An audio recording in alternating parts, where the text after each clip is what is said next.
नमस्कार, पेटपूजा and lifestyle चॅनलमध्ये आपणा सर्वांचं स्वागत आहे। आज आपण रोस्टेड बदाम हे आईस्क्रीम बघणार आहोत। आईस्क्रीमचं नाव जरी कोणी काढलं तरी तोंडाला पाणी सुटते। वेगवेगळ्या फ्लेवर्सचं जर आईस्क्रीम असेल तर मग बघायलाच नको, खूप खाण्यात मजा येते। उन्हाळा असो, पावसाळा असो, हिवाळा असो, केव्हाही आपण आईस्क्रीम खाऊ शकतो। मागच्या वेळेला आम्ही मार्केटमधून नेचर ब्रँडचं आईस्क्रीम आणलेलं होतं। साधारण 450 रुपये किमतीला होतं ते, आणि रोस्टेड आल्मंड हेच आईस्क्रीम होतं ते। तर आज घरी सगळ्यांची आईस्क्रीम खायची इच्छा झाली आणि ठरवलं की रोस्टेड आल्मंड फ्लेवरचंच आईस्क्रीम घरी तयार करायचं। 400-450 रुपये खर्च करून मार्केटमधून आणण्यापेक्षा घरी 100 ते 125 रुपये खर्च करून घरीच बनवूया। अगदी सेम टू सेम टेस्ट घरीच तयार होते। तर इथे दूध घेतलेलं आहे, आपण दूध रूम टेम्परेचरला असलेलं घेतलेलं आहे। साधारण 1 तास पहिले फ्रीजमधून काढून ठेवलेलं आहे। दूध गरम करून घ्यायचं आहे आपल्याला। तर इथे आपण कढईमध्ये, नॉनस्टिक कढईमध्ये दूध गरम करून घेतो आहे। जर तुम्ही स्टीलच्या कढईमध्ये दूध गरम करत असाल तर थोडं पहिले पाणी घालून घ्यायचं, म्हणजे ते तळाला चिकटणार नाही। दूध आपल्याला साधारण 15 ते 20 मिनिट उकळवून घ्यायचं आहे, थोडंसं घट्ट करून घ्यायचं आहे।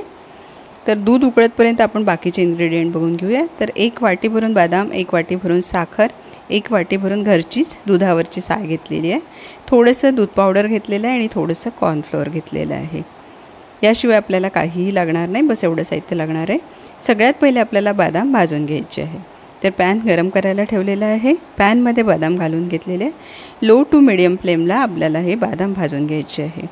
अतिशय लो फ्लेमला आपल्याला हे भाजायचे आहे। बदाम आपले हलका काळा डाग येतपर्यंत आणि चटकण्याचा आवाज येतपर्यंत आपल्याला भाजून घ्यायचे। तर इथे बघा, बदामवर हलके काळे डाग यायला लागलेले आणि चटकण्याचा आवाजही तुम्हाला येत असेल आहे।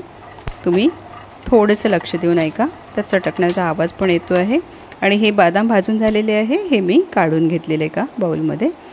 त्याच पॅनला आपल्याला कॅरमल तयार करून घ्यायचं। तर मी अर्धी साखर घातलेली आहे, 1 वाटी भरून साखर आपण घेतली, त्याच्या अर्धी घातलेली आहे। साखरेला चमचा लावायचा नाही, ती वितळायला लागल्यावरच चमचा लावायचा आहे। तर इथे आपली साखर वितळल्यावर आपण चमचा लावलेला आहे। आणि हे बघा, तर इथे आपल्याला कॅरमल सॉस तयार करायचा आहे।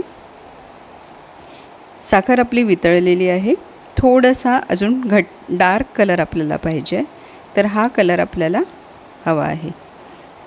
यात आता आपल्याला थोडीशी साय घालून घ्यायची आहे। तर साधारण 2 टेबलस्पून एवढी साय मी इथे घातलेली आहे। तुम्ही क्रीम वापरू शकता, नसेलच तर तुम्ही दूधसुद्धा घालू शकता। इथे घट्ट केलेलं दूध यात आपण 2 टेबलस्पून एवढं घालू शकतो। तर हे व्यवस्थित मिक्स करून घ्यायचं आहे आपल्याला। इथे मी गॅस बंद करून दिलेला आहे। पुन्हा यात मी थोडीशी साय घालणार आहे। व्यवस्थित मिक्स झालं, हे बघा छान असं मिक्स झालेलं आहे। आणि यात पुन्हा थोडीशी आपल्याला साय घालून घ्यायची आहे। साधारण 2 चमचे एवढी साय घालते आहे। तुम्ही इथे दूध वापरू शकता। हे बघा, याप्रमाणे व्यवस्थित मिक्स करून घेतलेलं आहे। छान असं हे कॅरमल सॉस आपलं तयार झालेलं आहे। आणि आता आपण जे भाजून घेतलेले आल्मंड्स आहेत, बदाम आहेत, त्याचा चौथा भाग आपण मिक्सरच्या पॉटला घालून घेतो। जेवढे बदाम आहे आपले त्याच्या चौथा भाग आपण मिक्सरच्या पॉटला घातलेला आहे। त्यात आपण उरलेलं क्रीम घालून घेतलं आहे पूर्ण। क्रीम नसेल तर तुम्ही इथे दूध घालून घेऊ शकता। उरलेली साखर पूर्ण घालून घेतलेली आहे आणि हे आता आपण मिक्सरवर बारीक करून घेऊया। तर याचं पावडर आपण पेस्ट करून घेतलेली आहे। आणि हे उरलेले आपले आल्मंड्स आहेत, 3 भाग आल्मंड्स आहेत हे। तर याचे आपल्याला छोटे काप करून घ्यायचे आहे। तर हे बघा, याप्रमाणे याचे तुकडे करून घ्यायचे आहेत आपल्याला बारीक। पूर्ण एवढ्या बदामाचे आपल्याला तुकडे करून घ्यायचे आहेत, याप्रमाणे। हे बघा, याप्रमाणे बारीक तुकडे करून घ्यायचे। चाकूनी किंवा कैचीने कापून आपण तुकडे करू शकतो। बहुतेक वेळेला बदाम हे घरीच असतात आणि बाकीचं साहित्य पण आपल्याला घरातच मिळून जातो। तर घरात असलेल्या साहित्यापासून आपला आजचं हे आईस्क्रीम होणार आहे। तर हे बदामाचे सगळे तुकडे आपण करून घेतलेले आणि बाउलमध्ये काढून घेतो आहे। तर हे वाटी भरून आपले सगळे तुकडे आहेत, बदामाचे काप करून घेतलेले आहेत। तर आत्ता आपल्याला दूध बघून घ्यायचं आहे। तर हे बघा, दूध बऱ्यापैकी घट्ट झालेलं आहे आपलं। आपण जेवढं दूध घेतलं त्याच्या अर्ध दूध आपल्याला करून घ्यायचं आहे. हे दूध आता घट्ट आलेलं आहे. यात आपल्याला काही इन्ग्रेडियंट्स घालून घ्यायचे. तर एका वाटीमध्ये आपल्याला 1 चमचा कॉर्नफ्लोअर घ्यायचं आहे, पोहे खायच्या चमच्याने घेतलेला आहे. आणि 1 चमचा आपण दूध पावडर घालतो आहे. यात थोडंसं दूध घालायचं. हे बघा, अर्ध वाटी दूध घातलेलं आहे. व्यवस्थित मिक्स करून घ्यायचं. यामुळे दूध लवकर घट्ट होईल आहे. आणि हे आता आपल्याला उकळणाऱ्या दुधामध्ये घालून घ्यायचं आहे. यात गोळे राहायला नको. व्यवस्थित मिक्स करून घ्यायचं आणि हे घालून घेतलेलं आहे. मिक्स करून घेतलं आणि आपण जी मिक्सरच्या पॉटला पेस्ट करून घेतलेली आहे बदाम आणि क्रीमची आणि साखरेची, तर ती पण यात घालून घ्यायची आपल्याला. हे बघा, याप्रमाणे हे पूर्ण मिश्रण मी घालून घेतलेलं आहे. तर आत्ता काय होणार आहे, या मिश्रणाने आपल्या दुधाचा रंग हा बदलणार आहे. हे छान असा बदामासारखा रंग आलेला आहे बघा. याप्रमाणे व्यवस्थित मिक्स करायचं. छान असं दूध घट्ट यायला लागलेलं आहे. यातच आपल्याला आपण तयार करून घेतलेलं कॅरॅमल सॉस घालून घ्यायचं आहे. पूर्ण घालून घेतलेलं आहे. हे बघा, आता अजून रंग थोडासा बदललेला आहे. पूर्ण हा बदामासारखा रंग आपला आलेला आहे. व्यवस्थित मिक्स करून घ्यायचं. असं दूधही छान असं घट्ट आलेलं आहे. व्यवस्थित उकळवून घ्यायचं पुन्हा एकदा. आणि आपण जे बदामाचे काप केलेले आहेत त्यातले अर्धे काप आपण इथे घालून घेतो आहे. अर्धे बाजूला राहू दिलेले आहे. पुन्हा व्यवस्थित मिक्स करून घ्यायचं आणि उकळवून घ्यायचं आहे थोडा वेळ. अगदी 2 ते 3 मिनिट उकळवून घेतलेलं आहे. आणि आता गॅस बंद करून द्यायचा आपल्याला. गॅस बंद करून दिलेला आहे आणि हे दूध आपल्याला थंड करून घ्यायचं आहे. तर बाजूला जे लागलेलं आहे कडेला ते काढून घ्यायचं व्यवस्थित आणि साधारण 2 ते 3 मिनिट कंटिन्यू ढवळत राहायचं आहे हे. आणि हे आपल्याला 1 तासभर तरी थंड होऊ द्यायचं आहे. तासभरानंतर आपण बघतो आहे छान असं घट्ट आलेलं आहे हे मिश्रण. अगदी बासुंदीसारखं झालेलं आहे बघा. हे आता आपल्याला मिक्सरच्या पॉटमध्ये घालून घ्यायचं आहे.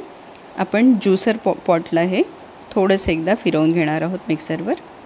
त्यामुळे काय होईल, ज्युसर पॉटला घातल्यामुळे आपण जे बदामाचे काप घातलेत ते बारीक होणार नाही. अगदी एखाद दुसरा बारीक होईल आहे, जास्त बारीक होणार नाही.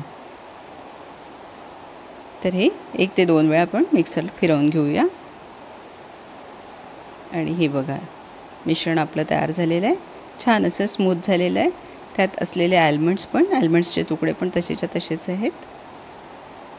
आणि हे आता आपल्याला एका कंटेनरमध्ये घालून घ्यायचं किंवा आईस्क्रीम किंवा कुल्फी मोल्डमध्ये घालून घ्यायचं किंवा ग्लासमध्ये घालून घ्यायचं.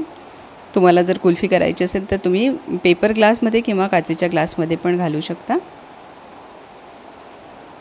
याला आपल्याला वरतून प्लास्टिक पेपर लावायचं आहे. सगळ्यात पहिले त्यापूर्वी आपल्याला इथे बदाम घालून घ्यायचे वरतून थोडंसं डेकोरेशन म्हणून. हे आपण बदाम उरलेले घालून घेतलेले आहे आणि यावर आता आपल्याला प्लास्टिक पेपर लावायचं आहे. त्याचप्रमाणे आपण जर ग्लासमध्ये किंवा पेपर ग्लासमध्ये करणार असू किंवा मोल्डला करणार असू तर आपल्याला प्लास्टिक पेपर लावून रबर लावावा लागणार आहे, जेणेकरून आतमध्ये हवा जाऊ नये आणि बर्फ तयार होऊ नये. त्यासाठी हे आता आपल्याला फ्रीझरमध्ये 10 ते 12 तासासाठी ठेवून द्यायचं आहे. 10 ते 12 तासानंतर आपण बघणार आहोत. तर हे बघा 10 ते 12 तास झालेले आहे आणि आईस्क्रीम आपलं छान असं तयार झालेलं आहे. बघू शकता तुम्ही, सुरेख असं आईस्क्रीम आपलं तयार झालेलं आहे. आणि हे आता आपण काढून बघणार आहोत. तर हे बघा, मस्त असं आईस्क्रीम आपलं निघून आलेलं आहे. लगेचच आपण कंटेनर बाहेर काढल्यानंतर लगेचच आपण आईस्क्रीम काढून बघितलेलं आहे. त्याला थोडाही वेळ आपण थंड होऊ दिलेला, नॉर्मल टेम्परेचरला येऊ दिलं नाही. मस्त असं हे आईस्क्रीम आपलं तयार झालेलं आहे. याप्रमाणे तुम्ही कुल्फीसुद्धा करू शकता आणि हे खायला रोस्टेड बदामची याला टेस्ट असते, खूप सुरेख लागतं. तर हे बघा, छान असं हे आईस्क्रीम आपलं तयार झालेलं आहे. या पद्धतीने आपण नक्कीच घरी करू शकतो. आपले भरपूर पैसे वाचतील आहे आणि मुलांना घरी काहीतरी करून दिल्याचा आपल्याला आनंद मिळेल आहे. तर याप्रमाणे नक्की ट्राय करा. व्हिडिओ आवडला तर व्हिडिओला लाईक करा. तुम्हाला जर कोणाला शेअर करायचं असेल तर नक्की व्हिडिओ शेअर करू शकता तुम्ही. आज चॅनलवर नवीन असाल तर प्लीज चॅनलला सबस्क्राईब करा. सोबतचं बेल आयकॉन प्रेस करा जेणेकरून येणारा व्हिडिओ तुम्हाला पहिले बघायला मिळेल आहे. सगळे व्हिडिओ तुम्हाला बघायला मिळतील. पुन्हा भेटू अशाच एका व्हिडिओसोबत. थँक्यू. जर तुम्ही आईस्क्रीम बनवलं तर नक्की मला कमेंट करून कळवा. थँक्यू.